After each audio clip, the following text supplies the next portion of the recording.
నమస్తే. అభయ న్యూస్ కు స్వాగతం. వార్తల్లోకి వెళ్లే ముందు అభయ న్యూస్ ను ఇంతవరకు సబ్స్క్రైబ్ చేసుకోని వాళ్ళు వెంటనే సబ్స్క్రైబ్ చేసుకోండి.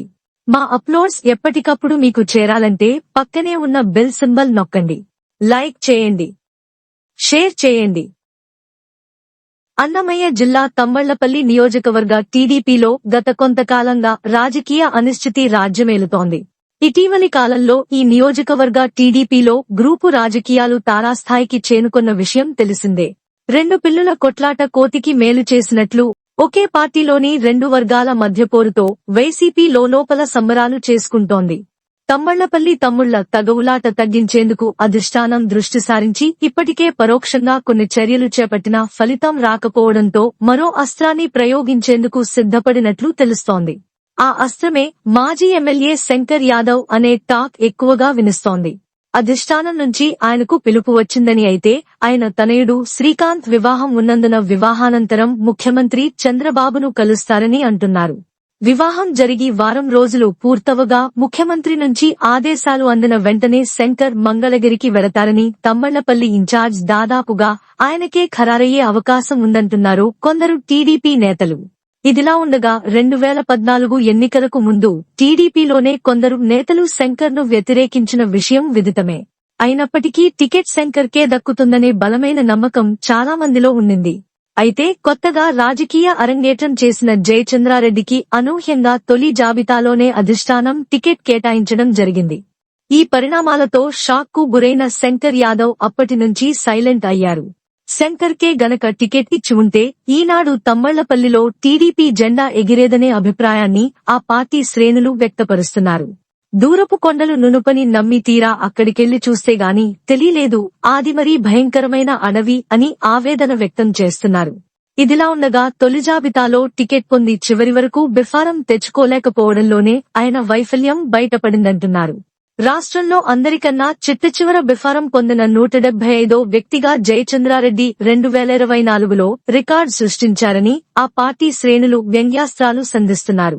ఆ తర్వాత ఎన్నికల నిర్వహణలో వైఫల్యం, టీడీపీ పాత కేడర్ను దూరం పెట్టడం తదితర కారణాలతో ఖచ్చితంగా గెలవాల్సిన తమ్మళ్లపల్లిని వైసీపీకి అప్పనంగా అప్పజెప్పాల్సి వచ్చిందనే విమర్శలు లేకపోలేదు. ఆ తర్వాత కూడా కేడర్ను మొత్తం ఒకే గొడుగు కిందకు తీసుకురావడంలో ప్రస్తుత ఇన్ఛార్జ్ విఫలమయ్యారనే నిందలు మోస్తున్నారు. దీనికి తోడు ఇన్ఛార్జ్ చుట్టూ ఉన్నదంతా వైసీపీ కోవట్టుల కోటరీనే అని, అంతేకాకుండా కొన్ని దుష్టశక్తుల ప్రభావం అక్కడ బాగా పనిచేస్తోందనే ఆరోపణలున్నాయి. వీటన్నింటినీ నిర్మూలించి పార్టీకి పూర్వవైభవం తేవాలంటే బలమైన శస్త్రచికిత్స చేయాల్సిందేనని రాజకీయ వర్గాలు భావిస్తున్నాయి. పార్టీ పదవులు, ఇతర నామినేటెడ్ పదవుల భర్తీ కూడా ఈ నియోజకవర్గంలో జరగకపోవడం మరో చర్చకు దారితీసింది. వైసీపీ అధికారంలో ఉన్న 2019 నుంచి 2024 మధ్యలో ఎవరైతే టీడీపీ జెండాలు మోసారో అలాంటి వారిని పార్టీ గుర్తించాలన్నది కార్యకర్తల వాదన.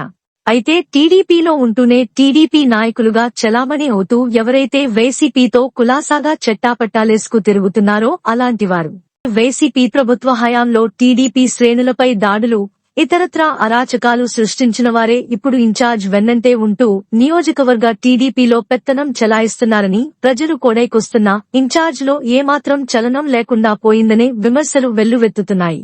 పైగా టీడీపీలో పదవులకు సైతం వల్లనే సిఫార్సు చేస్తున్నట్లు బాహాటంగానే ఆరోపిస్తున్నారు.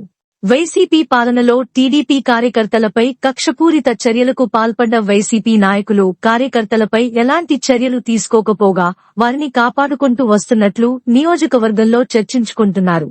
తద్వారా టీడీపీ శ్రేణుల్లో ఆత్మస్థైర్యం దెబ్బతీసి వారిని పార్టీకి దూరం చేస్తూ పరోక్షంగా వైసీపీకి లబ్ధి చేకూర్చే కుట్ర జరుగుతోందనే అనుమానాలు వ్యక్తం చేస్తున్నారు.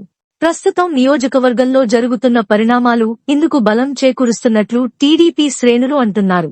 కొందరు నాయకులు వాటి సొంత ప్రయోజనాల కోసం టీడీపీని తాకట్టు పెట్టారని ధ్వజమెత్తుతున్నారు. పగలు టీడీపీ, రాత్రి వైసీపీగా చలామణి అయ్యే మేకవన్నే పులుల బండారం ఇటీవల సోషల్ మీడియాలో వైరల్ గా మారుతున్నాయి. అటువంటి వ్యక్తులతోనే తమ్మళ్లపల్లిలో టీడీపీ ఓటమిని చవిచూసిందని, అయినా అలాంటి వారిని ఇంకా ఉపేక్షిస్తూ ఉండటమేమిటని కొందరు ప్రశ్నిస్తున్నారు.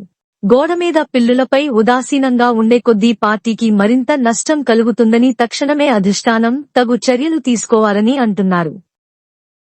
ఇవి ఈ రోజుటి అప్డేట్స్. రేపటి వార్తలతో మళ్ళీ కలుద్దాం. అంతవరకు సెలవు. నమస్కారం.